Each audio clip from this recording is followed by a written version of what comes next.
This is the Global Podcast Network, where executives and professionals connect, share, and inspire. Stay tuned for the conversations that drive success.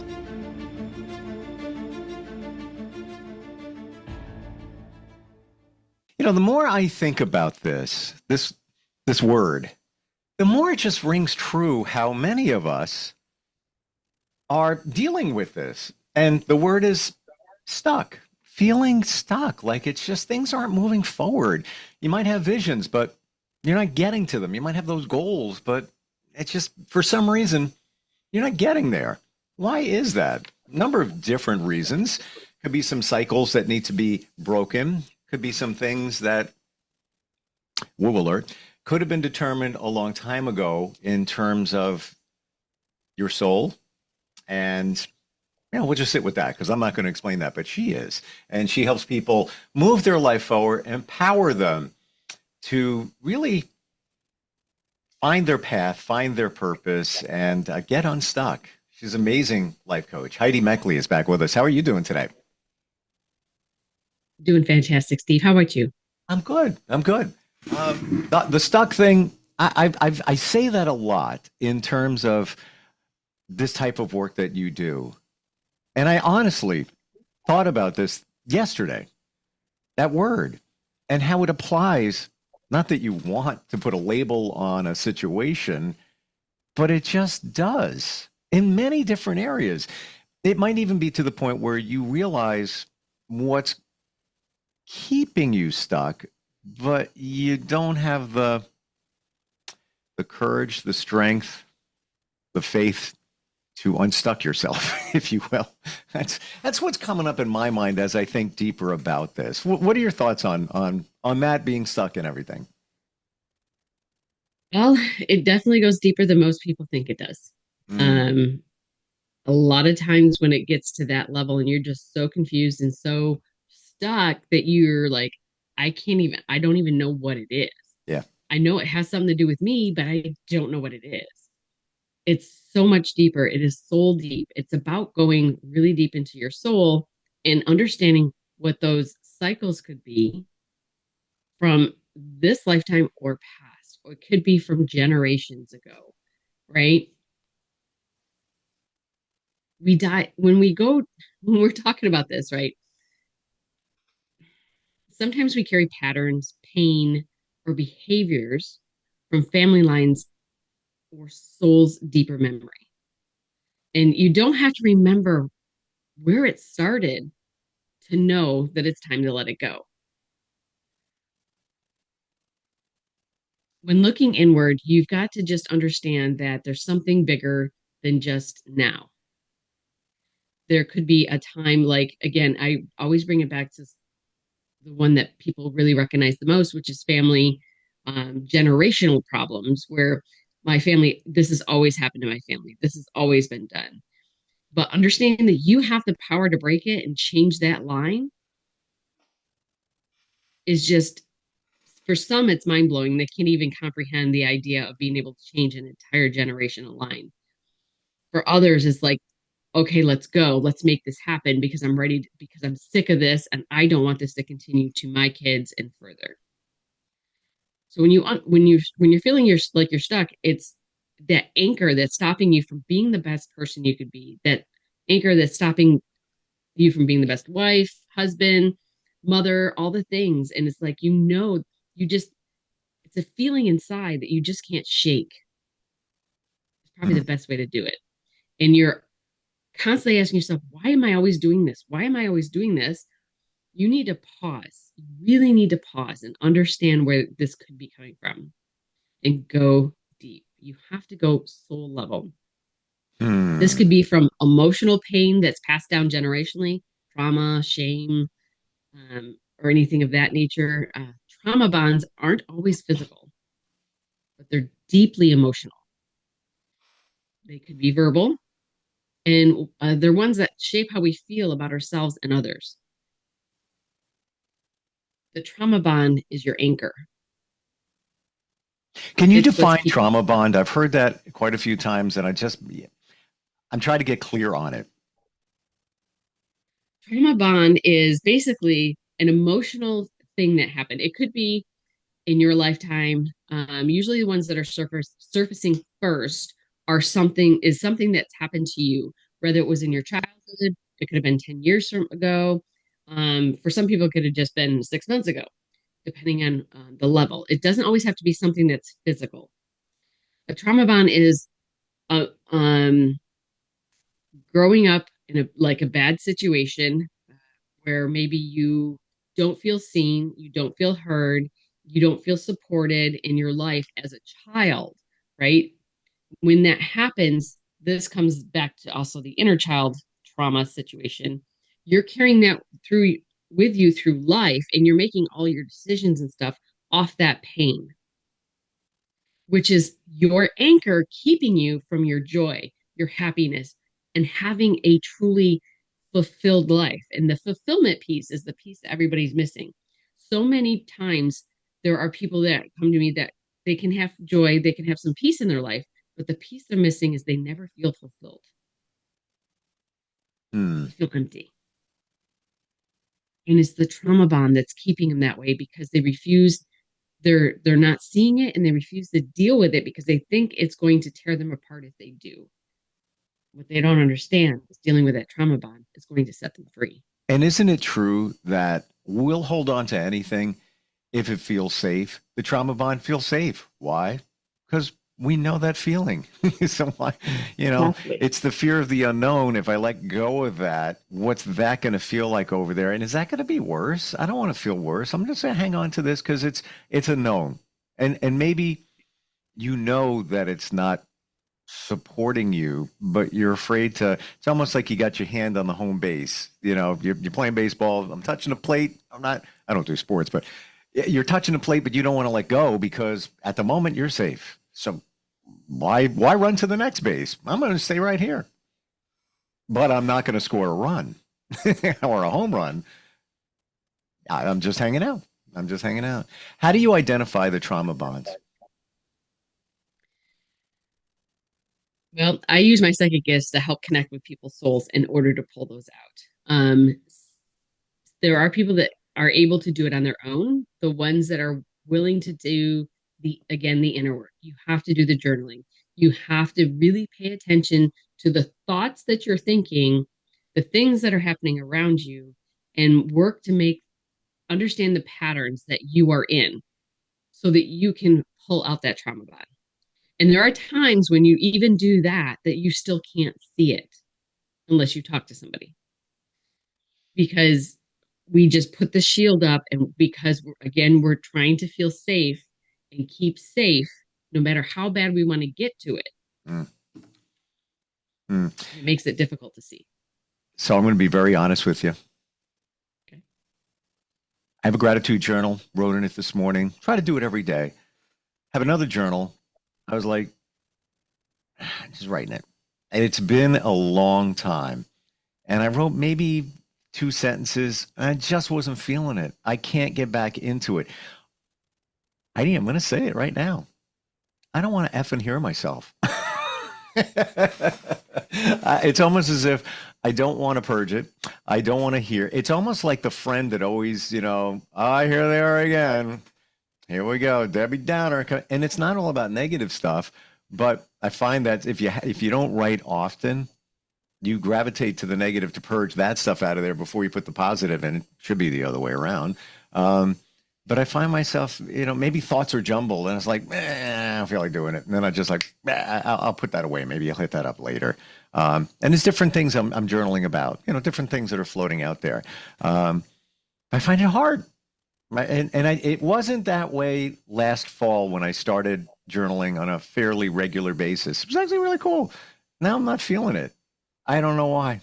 I don't know. I'm trying to figure it out. Any thoughts? Yes, you're not doing it because you don't want to hear what the issue is that you currently have going on.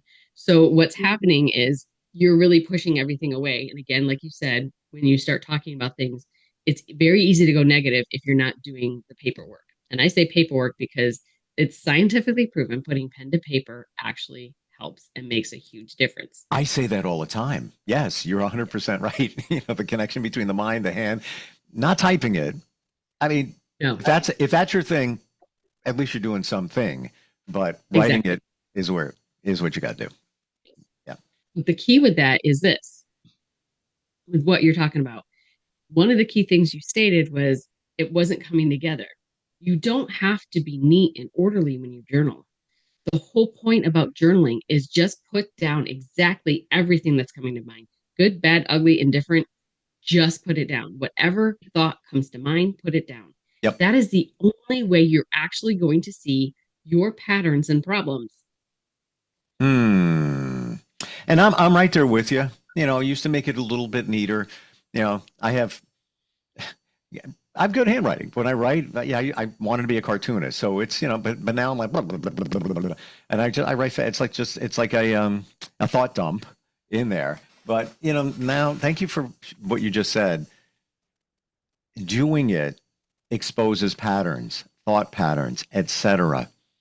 I'm not seeing that. I'm just seeing putting stuff on a page. Hmm. Exactly.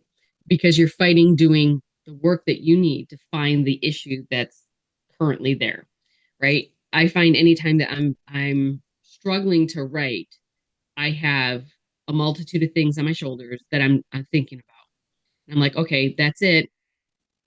I need to put on some meditative music or whatever it is that fits for you because everybody's different and I don't expect anyone to do it my way.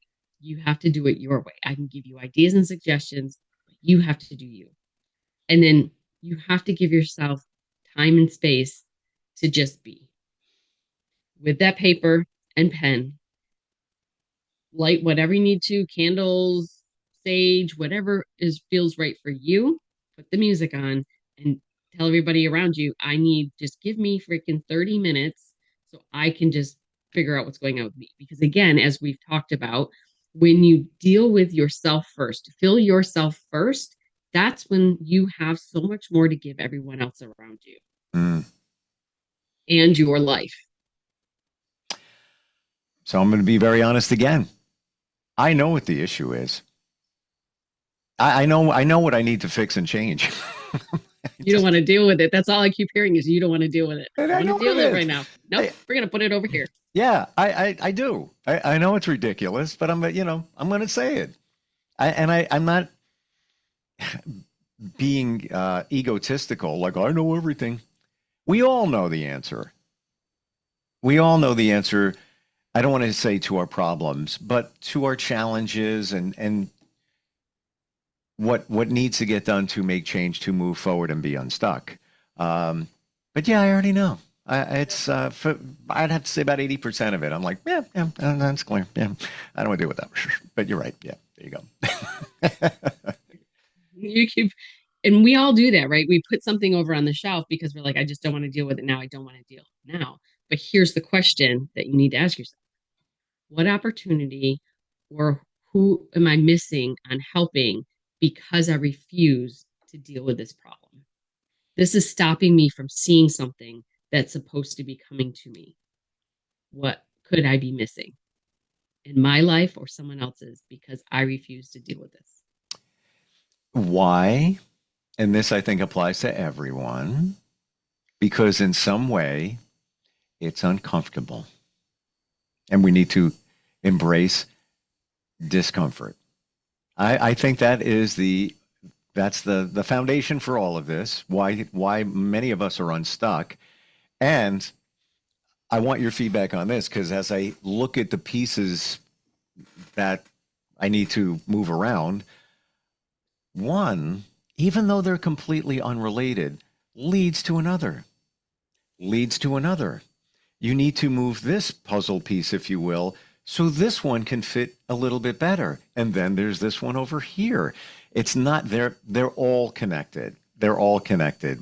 If you sit back and really think about it, that's what's going on. It's not just all separate. Well, this is, my relationships. This is my professional life. This is nope. They're all you move one, the other one's going to move and usually in a good way. But you got to make the move. Right. You have to do the work. You have to do the inner work. It's something that a lot of people deal with. not wanting to deal with it. But again, that also keeps you stuck because you might think it's one tiny thing. And like I just said, there's something bigger coming. There's an opportunity that's getting missed because of it. And when you start looking at it that way, you want to jump on it, right? I've gotten to the point where when I start feeling uncomfortable, I freaking celebrate and go, yes, I'm freaking excited. When you turn that uncomfortable feeling into excitement, because when you're uncomfortable, that's where life really happens. That's where the fun starts. And that's where you really see your potential for yourself, for the people around you, the ripple effect, all the things. When you celebrate that and lean into it instead of run away from it, Mm. your life will turn into something well beyond anything you can imagine because you're going to see things that were right in front of you that you've been missing all along.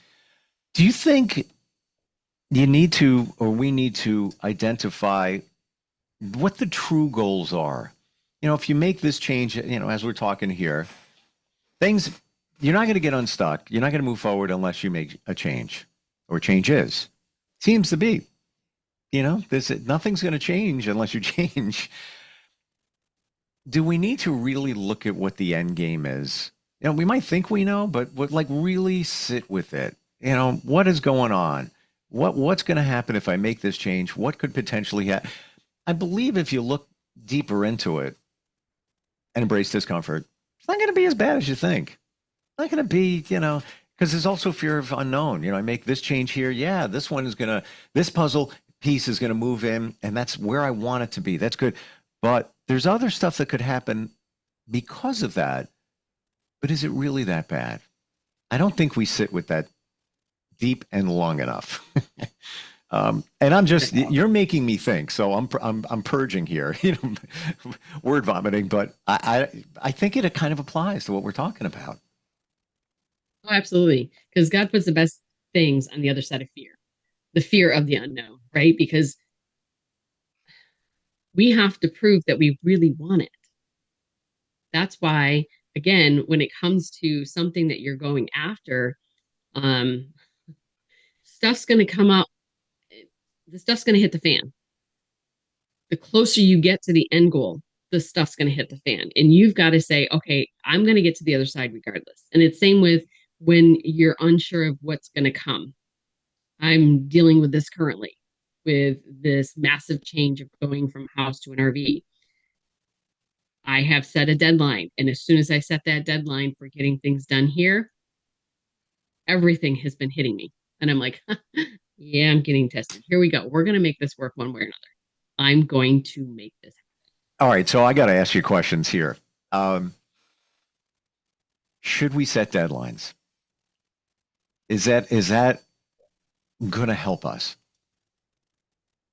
First, everybody's different. Okay. So there are some that they have to have a deadline, but you've got to understand when you set a deadline, you've got to be Gumby. You've got to understand that there might be other forces, could be stuff that you're stuck with, stuff you refuse to deal with, whatever, that is going to stop you from actually hitting that deadline and the time you want. And Do you mean like outside? I don't mean to cut you off, but Yep. I deal with this in some regards. Are you talking about outside forces that would prevent you? Okay.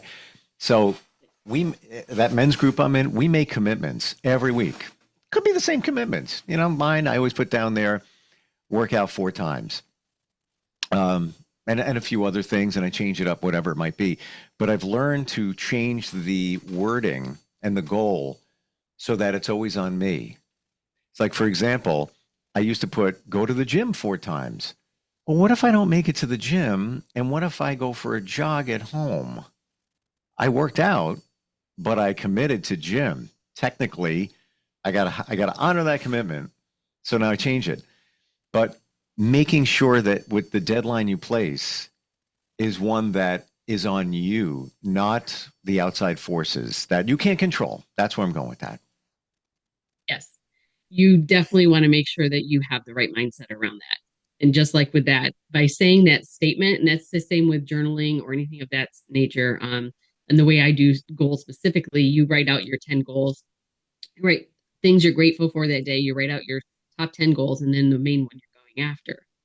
And there's been times that I will write it out, like when we were going for the RV is the perfect example. The very first time I wrote it, and I know it seems surface level, but it really is deeper. Mm-hmm. We found the perfect starter RV.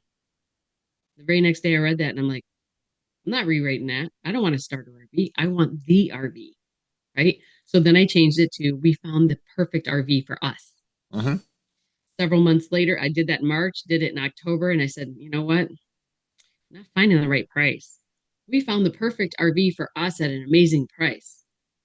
2 months later, we bought an RV at an amazing price. Okay, so questions. Ooh, ooh, ooh, ooh. Oh, this is good. Were you manifesting it by writing that down? Is that where you were going with that? No. So and it was after we found. You didn't find it yet. Right. You have to write it like you already have it. You have to Okay. feel it like it's, and I know a lot of people talk about this. And when I first started hearing about this, I'm like, really? This can't be real, right? And I'm like, wait a minute. When I was younger, anything I ever needed showed up in my door, literally. If I Mm. needed money, someone would show up. If I needed a ride to get someplace, someone would call or show up with a vehicle. And I'm like, hmm. So I dug into manifesting and I'm like, holy crud, I was a master manifester and didn't even know it. Mm. So I'm working that back into practice, and it's about everything that you do in life. And same with like when you're writing your intentions down at your men's group or at some place, you are writing down an intention or a manifestation that you are bringing to pass. The question is, are you writing it down as though you have to do it, or are you writing it down as though you already have it? That makes the difference in everything you do. Interesting. And in the men's group, we have a thing called CPR. So if you're going to do a task, whatever it may be, you've already written it down. You have to write it down. It's almost like the blueprint. CPR, context, purpose, results. Context is just a couple of words, Meckley's magic. That's the context for today. Purpose to, and there's a whole formula, but we're really to shine the light on helping us get unstuck by talking with Heidi, the results. We learned how to get unstuck. You're writing it as if it was already done. Interestingly, too, vision board on my wall, 3 words I wrote down. It is done. It's already done. It's already here. It's all right. Somebody said something to me the other day, and I want to share it with you because I think it says a lot about what we're talking about here, why we're stuck. Many of our greatest gifts come from our deepest wounds. Yes, 1,000,000%. It's hard to like process that, but it seems to be what it is. I don't know why it has to be that way, but that's the way it is. Universal law, maybe. I don't know. Hmm. It builds you to become a warrior. So, like, my childhood was not pretty in any way, shape, or form. I had to deal with a lot of negative stuff, including basically getting beat up almost daily. Um, there was, after my parents got divorced, my mother was not around for months on end. I don't know how food got in the house. I don't know. But yet, every single day, I'm like, all I know is I need my high school diploma. So I would get up, I'd go to school, do what I had to do, get home, and all the things. People who hear any thimble of my story are like, how are you with what you've been through, especially when they read the book? And Hmm. I'm like, because I chose to. I chose me over becoming a person from the what I had to deal with. I didn't let my environment choose who I was going to be. I chose who I was going to be. And I wouldn't be where I am doing what I'm doing, understanding me and being able to help others in a massive way Hmm. if I didn't go through what I went through. Yep. Yep. And you know what? I say it all the time. All of us are warriors. When you start thinking about what we've done, what we've overcome, and I just got a flash in my mind, Heidi, from what you just said, in that a lot of our childhoods weren't the greatest. Not being negative here. Um, But like you said, you got beat up pretty much every day. That was me too. But I never verbalized it that way. I just said, well, I got bullied a lot. But reality is, just what you said. And I feel that a lot of us, myself included, we bury that stuff too. It's like, I didn't even think of that. But that's the way, it's the blanket reality, man. That's the way it was. Can't change it. And, my parents got divorced before I was even born. They were getting divorced. So I'm not connected to my father and things like that. When you start looking back, we've been through a lot, but we're all warriors. But we need to own that, because Exactly. if you don't realize the magnitude of that, like getting beat up every day, it's reality. You're not going to realize why you're stuck, because that's the stuff that's making you stuck.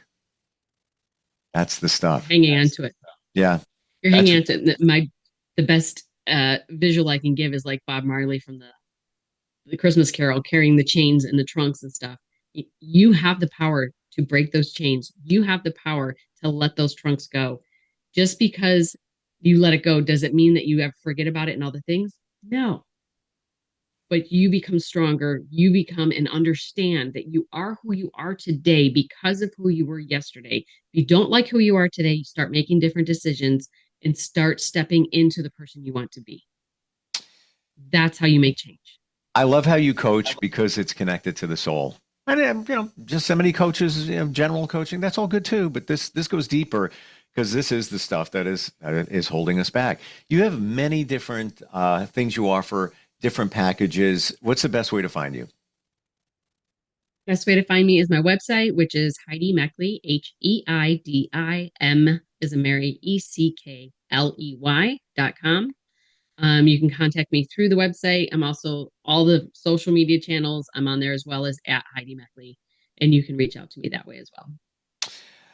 I'm going to make a commitment to you to write in my journal every day, substantially, until we get together again. Because now I see the importance. Damn. Well, that's the other part of what you offer is accountability. But now I see it clearer. The patterns you will see once you start doing it. And for all of it, thank you for today. Truly appreciate it. And looking forward next time we get together. Absolutely. Thanks. Can't wait to see you next week. Yep. Same here. We'll be right back. This is the Global Podcast Network, where executives and professionals connect, share, and inspire. Stay tuned for the conversations that drive success.